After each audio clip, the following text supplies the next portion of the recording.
The story begins in the late summer heat of the Arizona Territory, when the land itself felt like a frontier caught between two worlds, the growing presence of white settlers and the enduring, sacred homeland of the Apache people. Cowboys riding the trails often passed through disputed ground where danger hid behind canyons and silence. Among these men was Silas Warren, a good-hearted but scarred rancher who already carried more memories of loss than any man his age should. Silas had buried his wife 5 years earlier, after a fever swept through the valley. Since then, he lived quietly, working his cattle alone, speaking mostly to his horses, the land, and the ghosts of yesterday. He wasn't an unkind man, just one who had learned to expect little from life. Still, he never ignored a cry for help, no matter how small. One evening, while riding back from the trading post, he noticed buzzards circling low over a dry wash. Instinct told him to keep riding. No cowboy wanted to stumble into an Apache ambush. But Silas wasn't built to abandon someone in need. Against his better judgment, he dismounted and crept toward the wash with his rifle drawn. There, among broken branches and torn footprints, he found a girl, no older than 6, silent as a stone. Her face smudged with the dust of running for her life. Her dress, woven in Apache style, was ripped at the hem. Her hair was tangled, her lip bleeding, her eyes huge with fear. She sat beside the remains of a small travois that had been overturned. As though she had been thrown from it. At first, Silas thought she might be bait for an ambush, used by Apache warriors to lure a cowboy in. But the more he looked, the more he saw the truth. This was a child who had been left behind, intentionally or not. He scanned the desert for tracks. No shoes, small footprints, scattered prints of a horse running off fast. The girl had been abandoned. Or worse, she had escaped from someone. Silas set down his rifle and knelt slowly, lifting his hands to show he meant no harm. "You hurt?" he asked softly. She didn't respond, only watched him with the wary eyes of someone who had already seen too much cruelty in her brief life. He noticed bruises on her wrists, marks of restraint. Something inside him hardened. Whoever had done this, they weren't Apache. Apaches did not chain their children. This was the act of raiders, men who captured native children to sell them. Silas had heard of such filth. He spat in the dust, furious. He offered her a canteen. She hesitated, then drank in careful, trembling sips. "What's your name?" he asked. She whispered something too soft to hear. "All right," he murmured. "You don't have to talk. You're safe now." He wrapped her gently in his coat and lifted her onto his horse. She didn't resist. In fact, the moment she felt the warmth of the coat, she leaned her head against his chest, exhausted beyond fear. Silas felt a stab of something he hadn't felt in years: responsibility, protection, a quiet promise forming in his heart. On the ride home, he kept scanning the horizon, ready for pursuers. None came. The girl clung to him silently, but her grip softened little by little, as if she sensed she was no longer alone. At the ranch, Silas warmed water for a bath and let her sit near the fire while he cooked beans. She watched every movement with deep, dark eyes. When he set the plate before her, she ate with the careful manners of someone taught well, not like a captive raised harshly. This confirmed what he suspected. She had once belonged to a loving family. That night, as she slept wrapped in a blanket before the hearth, Silas sat across from her wondering what to do. Returning her to the Apache territory was dangerous, both for her and for him. The U.S. cavalry patrolled the region, and tensions were high. An Apache child found in the care of a white man could spark suspicion, violence, or worse, but abandoning her was unthinkable. He spoke quietly into the fire, as if speaking to his late wife. "I don't know who she is," he said, "but she needs someone. And maybe Maybe I need someone too. In the morning, she woke and walked outside the cabin to watch the horses. Silas followed and introduced them one by one, naming each animal. When she pointed at the chestnut Mare, he said, "That's Ginger." The girl repeated the name in a soft, melodic accent. It was the first time he heard her voice clearly. From that moment, something shifted between them, a fragile thread of trust. As days passed, she helped Silas with small chores. She was quiet but observant, learning quickly. He bought cloth from town and stitched a small dress for her, clumsy stitching, but made with care. She accepted it with a shy half smile. In return, she brought him painted stones she found on the land. Her way of saying thank you. Silas gave her a new name, since he still didn't know her own, Little Star.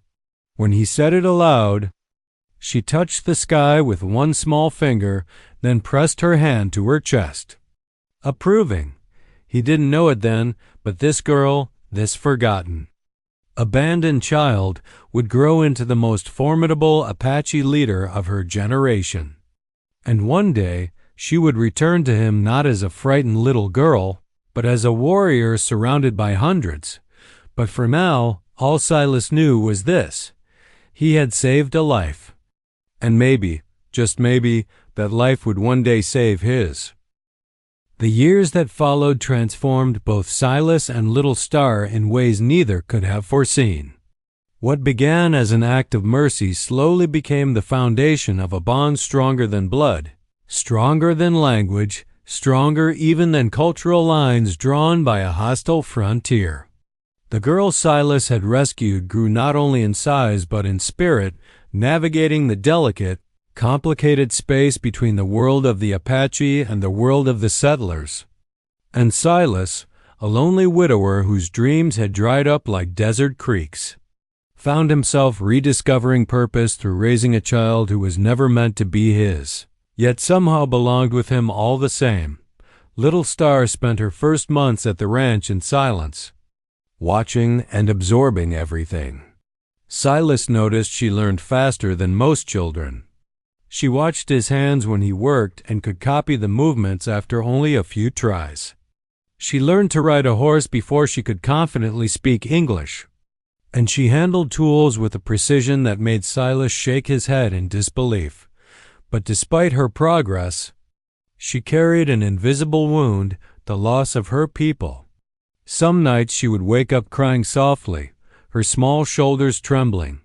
Silas never asked what she remembered. He simply sat beside her, offering a hand or a blanket, letting her know she was safe. He knew that whatever she had endured before he found her had carved deep marks inside her. Over time, Little Star began to trust him fully. She followed him around the ranch like a shadow, learning to rope, mend fences, stack hay, and read animal tracks.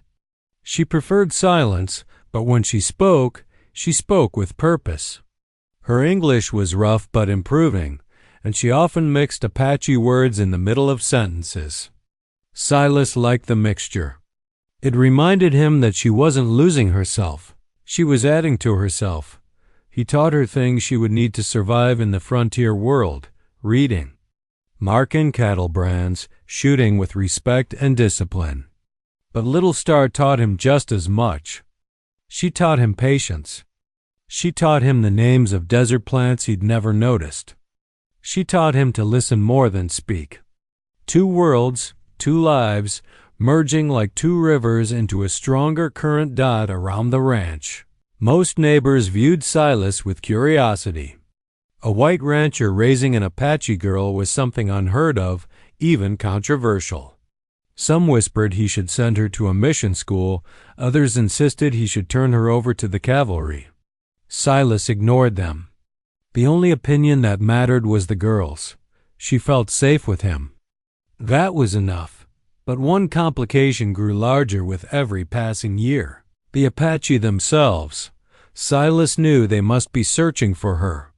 No tribe would simply forget a missing child, especially one taken by raiders. He expected one day to find warriors at his gate demanding answers. Strangely, that day never came, not in the first year, nor the second, nor the fifth. He wondered if Little Star's family had perished, or if she belonged to a small band that traveled far beyond the ranch's region. Whatever the truth, Little Star seemed to understand she was living between worlds. She honored Apache traditions in her quiet ways. She would leave small tokens by the river, stones, flowers, bits of rope, as offerings to spirits. She sang soft chants Silas didn't understand, especially during full moons. Silas encouraged it all. He didn't want her to forget who she truly was. By age 12, she had grown tall and graceful with a fierce intelligence in her eyes. The once shy child had become a young girl who moved with purpose. She cleaned her own saddle, scouted the land as if she had the eyes of a hawk, and could shoot arrows with astonishing accuracy. Silas had built her a bow when she was 10, and she had surpassed him with it by 11, but it wasn't her skills that stunned him, it was her leadership. Even as a child, she carried herself like someone who understood responsibility. When storms approached, she prepared the ranch without being told. When calves went missing, she tracked them better than any hired hand. When Silas fell ill with a fever one winter, she cared for him with steady determination. Boiling herbs she remembered from her mother's teachings, Silas realized then that she was not only surviving, she was becoming something powerful. Their relationship deepened into a kind of unspoken family bond. She called him Silas, never father, but the way she said it held more respect than any title. Silas never forced a label on their relationship. He knew she loved him, and he loved her, not in the way of replacing her real family, but in the way of two souls who chose to stay connected despite all odds. One spring afternoon when she was 13, Little Star asked a question that sank deep into Silas's heart. "Why you saved me?" she asked, her English still carrying the rhythm of her Apache tongue. Silas paused, wiping sweat from his brow. He hadn't expected the question to come from her, not after all these years. "I couldn't leave you there," he answered simply. "A child alone in the desert. No decent man could ride away." She studied him for a long moment, then nodded. "You good man," she said softly. "My people. They would thank you." Silas felt something shift then, a promise he hadn't spoken aloud, but one he knew would define the rest of his life. He would protect her no matter what, not just because he had saved her, but because she had saved him too. She had filled an empty life with meaning, but Little Star carried questions of her own. Who were her people? Why had they not come? Did they think she was dead? These questions began to stir inside her like wind building before a storm. And although she loved Silas, a part of her longed for answers that only the Apache could give. By 15, she could sense the call of her heritage with increasing strength. The land seemed to whisper to her. Old memories, once buried deep, began resurfacing. Faces, chants, the smell of smoke from a campfire long gone. She felt torn, stretched between two worlds she loved. Silas saw it in her eyes, the distant look of someone searching for a horizon he could not provide. He didn't hold her back. He never would, because love, he had learned, holds on softly. And soon, Little Star's destiny would call her far beyond his ranch into the heart of the Apache Nation. The day Little Star finally left the ranch was neither dramatic nor filled with tears. It was quiet, the kind of quiet that wraps around a person just before life changes forever. She was 16, tall and strong, her braids glossy in the sunrise light, her step steady. Silas saddled her mare without speaking. He knew this moment had been coming since the first night she slept by his fire. Some bonds aren't meant to keep someone forever. They're meant to make them ready for the world. Little Star stood by the hitching post, running her fingers gently through the horse's mane. "You sure?" Silas asked softly. She nodded. I hear them. In dreams. Calling me home. Silas had no argument for that. The call of one's people is a force no man can chain. He handed her a water pouch, wrapped food in cloth, and tied it to her saddle. Then he gave her something she had not expected, a small leather necklace with a silver coin he had drilled and threaded himself. So you don't forget this place, he said. Little Star touched the necklace as if it were a sacred offering. I never forget, she whispered. Then she mounted her horse. For a moment, she looked at Silas with eyes full of gratitude and love, not the fragile love of a saved child, but the deep, steady love of one who had been raised with care. She turned her horse toward the desert. She didn't look back, but Silas watched her until she became a speck on the horizon. And then the horizon swallowed her whole. Little Star rode for 2 days, guided by memories that were more emotion than map. The desert stretched wide, sagebrush trembling in the wind, distant mesas streaked red with sunlight. The land felt both familiar and foreign, like a song she once knew but hadn't sung in years. By the 3rd day, she saw smoke rising in the distance, a thin, controlled column. Nothing like the wildfires set by raiders or cowboys. Her pulse quickened. Apache fires were built with purpose. A tribe was near. She dismounted and continued on foot, bow slung across her shoulder, knife tucked at her belt. She moved like a ghost, silent across the rocks. Every sense sharpened. She was no longer a rancher's girl. She was a child of the Apache again, returning to the land that had birthed her. Then she saw them. A group of warriors stood ahead, bows drawn, faces stern with suspicion. They emerged from behind boulders like spirits of the earth. Their leader, a tall man with long dark hair and a hawk feather tied at his braid, stepped forward and studied her. His eyes narrowed.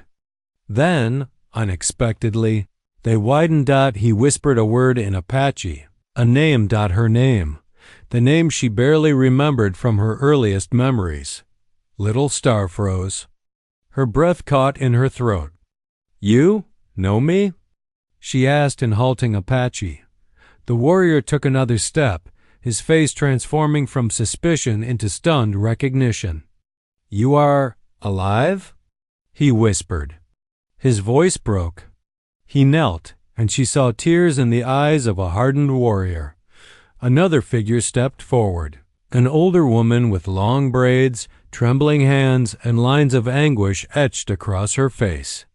She reached out slowly, as if touching a ghost. My daughter, she breathed, and in that instant the world shattered open. Little Star's knees went weak. She felt arms around her, strong, desperate, loving. Her mother. The woman wept against her hair, rocking her like a child lost in a storm. Warriors lowered their weapons. Whispers rippled through the group, some astonished, others reverent. They led her to their camp, a circle of wickiups nestled against a pine-covered ridge. Women came forward to touch her face, murmuring blessings. Children peeked at her with wide eyes. Elders whispered stories of a girl taken by raiders years ago. Little Star felt as if a missing part of her soul had been returned to her, but reunion was not simple. The Apache were surprised, even wary, of how she had survived. They asked where she had been, how she had escaped, who had taken her in. When she spoke of Silas, the camp fell silent. Some warriors stiffened. Others frowned. The Apache had no love for white settlers, too many broken promises, too many deaths. But Little Star spoke with honesty. He saved me, she said. He fed me, protected me. He did not try to change who I am. He is. My family, too. Her words struck the elders deeply. They were not used to hearing praise of a white man from one of their own, but they listened because she spoke with the quiet confidence of someone who carried truth, not excuses. In the following weeks, Little Star slowly relearned her people's ways. the dances, the stories, the sacred rituals. Her mother retaught her chants. Her father retaught her tracking and survival techniques. The tribe watched in awe at how quickly she regained her native skills, but she didn't abandon what she learned from Silas either. She braided her hair in both Apache and rancher styles. She hunted with both bow and rifle. She spoke both Apache and English. The elders began to see her as something rare, a bridge between two worlds. Over months, she grew into a warrior, her body strong and graceful, her spirit fierce. She became a voice among the youth, a symbol of survival. Stories of her return spread through allied tribes. Some even whispered she was favored by the spirits, that no child taken by raiders had ever returned alive until her. But with her return came responsibility. Tensions with settlers were rising. Cavalry patrols increased. Ranchers pushed deeper into Apache lands. The tribe needed leaders, new leaders with courage, wisdom, and the ability to see beyond old hatred. Little Star saw it too. She knew the world was changing. She knew her people needed someone who could think like both Apache and settler, and she knew, in her heart, that her journey was just beginning, because soon, forces greater than herself would rise, danger, war, betrayal, and she would have to decide whether to fight for peace or for vengeance. She would have to choose who she truly was. But one thing was certain. She had not forgotten Silas, and fate had not forgotten him either. Little Star's return to Apache lands had been a miracle, but miracles often arrive just before storms. The months that followed her reunion with her people were filled not only with joy and healing, but with a growing sense of unease. The frontier was changing fast, and tension pressed against the tribe like a tightening noose. The U.S. cavalry expanded patrols. Settlers pushed deeper into the mountains, claiming water sources and hunting grounds the Apache had relied on for centuries. Buffalo grew scarce. Miners began blasting sacred canyons in search of copper and silver. Every week, scouts reported new dangers. The elders debated, the warriors sharpened their weapons, and the women stored provisions. War was no longer just a possibility. It was a shadow hanging over every fire. Every nightfall, every sunrise. Little Star felt this pressure deeply. Though she had been away for 10 years, she quickly became aware of the injustices her people faced. She listened to the elders speak of broken treaties and stolen land. She watched families go hungry. She saw young warriors die in pointless skirmishes along the river. She saw the anger rising like heat from the desert floor, but unlike many of her people, she also knew the other side. She had lived among settlers. She had seen peaceful ranchers, hard-working people who wanted only to survive, not conquer. She had seen cruelty too, but she understood one thing with absolute clarity. Not every white man was an enemy, and because she carried both perspectives, the elders called her to council. The first time she stepped into the council circle, the firelight caught the silver coin necklace Silas had given her. The elders noticed it. Some whispered uneasily. Others respected the sign, a reminder that she had lived through trials none of them had doubted. An old shaman, his hair white as winter frost, announced, "The spirits returned you to us for a reason." Another elder added, "You walk in two worlds. Your voice may guide us in ways we cannot yet see."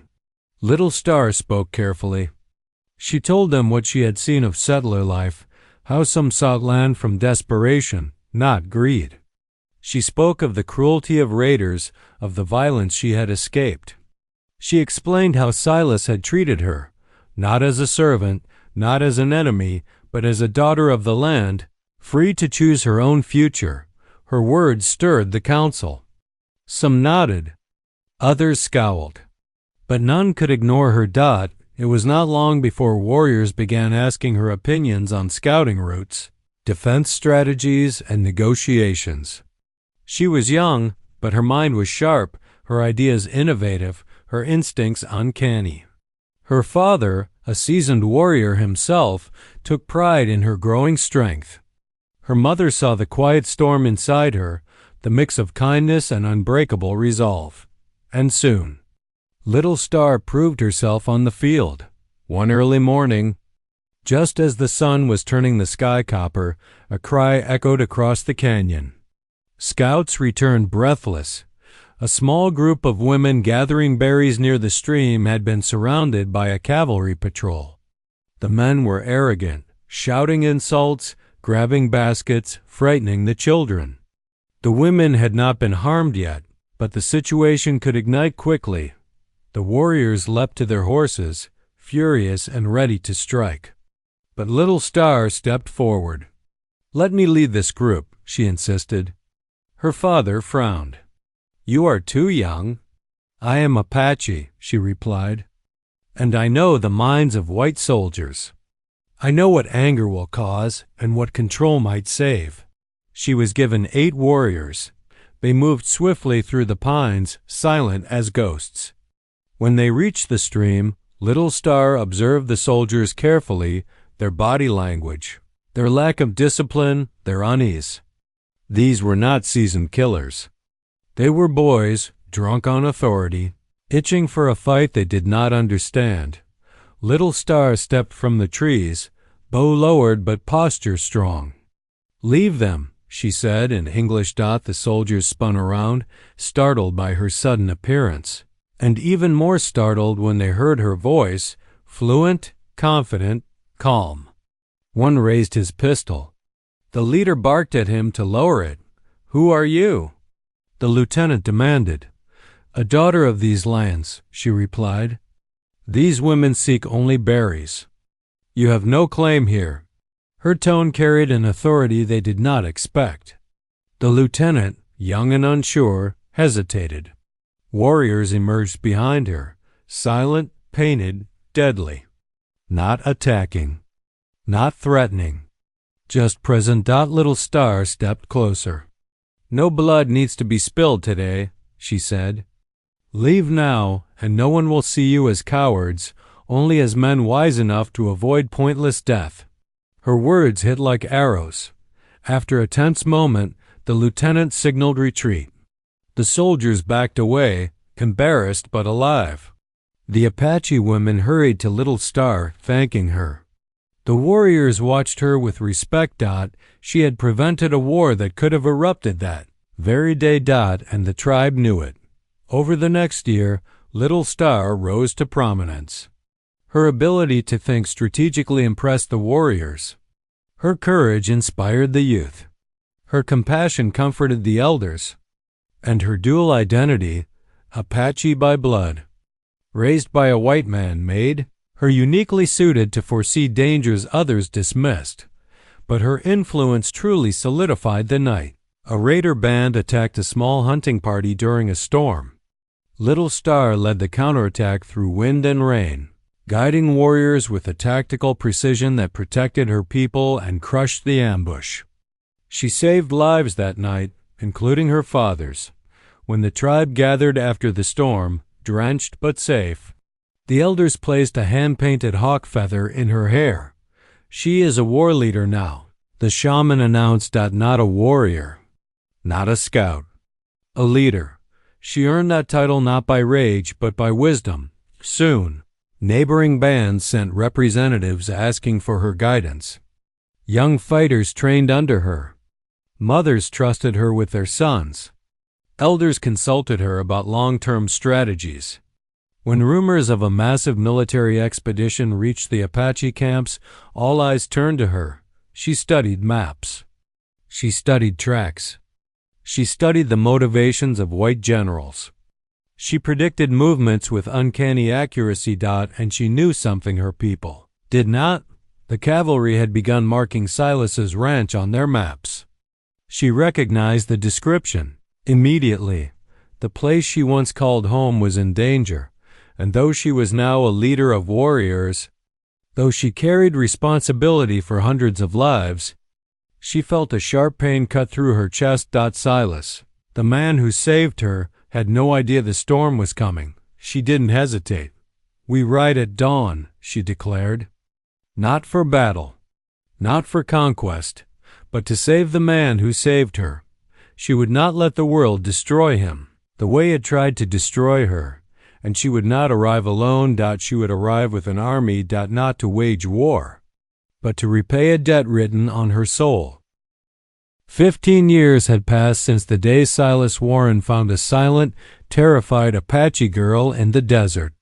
He had always known she would return to her people one day, but he never imagined how she would return, nor the power she would rise to hold. Life on the ranch had settled into a quiet rhythm for him. Long days, lonely nights, and the same endless work that kept him too busy to dwell on the emptiness of his house.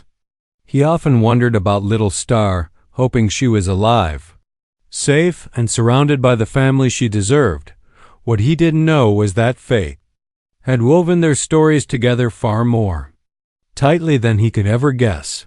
Silas first sensed that something was wrong when he saw dust rising on the horizon one hot afternoon. Not the dust of cattle, nor the dust cloud of a stagecoach. This dust was thick, rolling, steady. He shaded his eyes against the sun. Stampede? He muttered, but no, the shape was wrong. Too controlled. Too deliberate. Then he saw them. Dozens at first. Then hundreds. Apache riders cresting the ridge in a sweeping arc like a tide of eagles descending from the heavens. Warriors in full paint, feathers whipping in the wind, spears glinting, horses matched in disciplined formation. No scattered raiding party, no band of scouts. This was an army. A force strong enough to flatten a settlement, overtake a fort, or erase a ranch like his from the map entirely. Silas felt his heart seize. He knew Apache war parties. He knew what they could do. And he knew he had no chance of defending his ranch against even a fraction of this number. He stepped onto his porch, rifle in hand, not out of defiance but out of instinct. "Well," he murmured darkly, "if this is how I go." A rider broke away from the formation.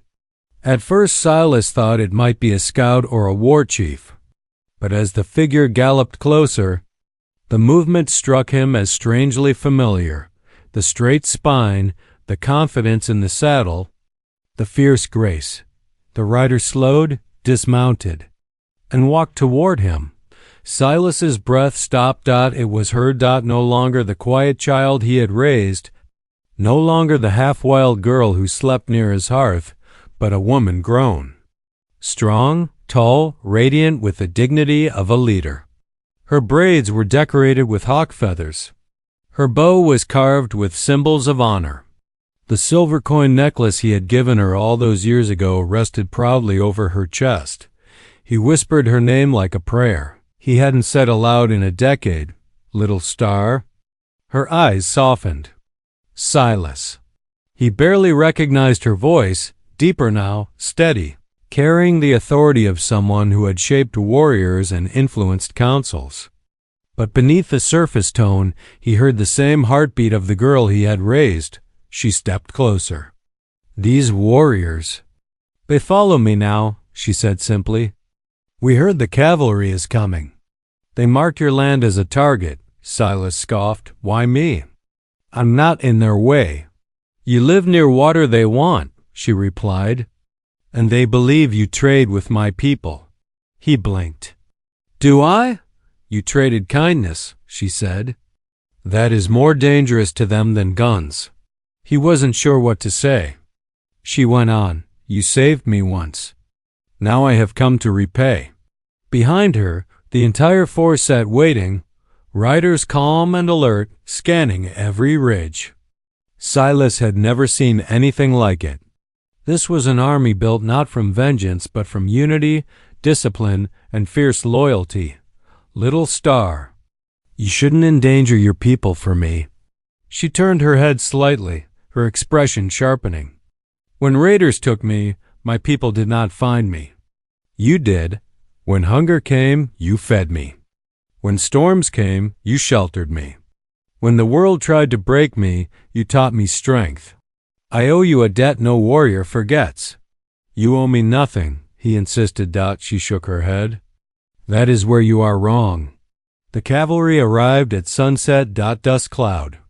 Bugle blast. 20 soldiers at first, then 40, then more. A full detachment marching toward the ranch, rifles ready. They expected one old rancher, maybe a few hired hands. They did not expect hundreds of Apache warriors sitting silently on the ridges, bows drawn, rifles aimed. Eyes cold and unblinking, the captain approached, pale but stubborn. "This ranch is being seized for federal use," he called out. "Stand down and surrender your property." Silas stepped forward, calm. "This land's mine, legally purchased." The captain opened his mouth to argue, but Little Star emerged from the shadows beside Silas, her presence cutting the air like a blade. Gasps rippled through the soldiers. "Turn back," she commanded. Her English was flawless. The captain stiffened. "We don't take orders from. You will take this one," she said. The warriors behind her lifted their weapons in a precise, unified motion. The sound of hundreds of arrows being drawn was like the hiss of a great serpent. Her voice did not waver. "You came expecting a frightened man. Instead, you found a people ready to defend him." The captain swallowed hard. He wasn't foolish. He knew this was not a fight he could win. Not today, not ever. His detachment would be wiped out before they reloaded twice.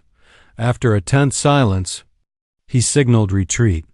The cavalry withdrew.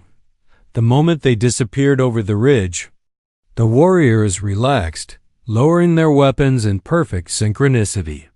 Little Star turned to Silas. "It is done," she said. Silas let out a breath he felt he had been holding since the moment she rode over the horizon. "You saved my life." She placed a hand on his arm, the gesture soft, reverent. "No," she whispered. "I returned what you gave me." For the rest of the night, the warriors remained on watch until the land was safe. Fires burned on the hillsides, and their chants echoed softly through the valley. Silas watched Little Star among them, the firelight touching her face, the respect of hundreds centered on her. She had become everything her people needed: a warrior, a leader, a bridge between worlds. And yet, when she looked back at Silas, he saw the same quiet girl he had once wrapped in a blanket and called Little Star. Before dawn, the army prepared to depart. Little Star approached him one last time. "You will not be harmed again," she said. "Not as long as I live." Silas forced a small smile. "I think you've given me more protection in one day than I deserve in a lifetime." She leaned forward and pressed her forehead gently against his, an Apache gesture of deep respect and affection. "You deserve everything," she whispered. Then she mounted her horse, raised her hand in farewell, and rode away at the head of her army, the woman he had saved, now saving him in return. Silas watched her until the last rider disappeared into the dawn. His heart full, his eyes burning. He had not lost her. He had not been forgotten. The girl he rescued had returned with an army, not to fight him, but to honor him.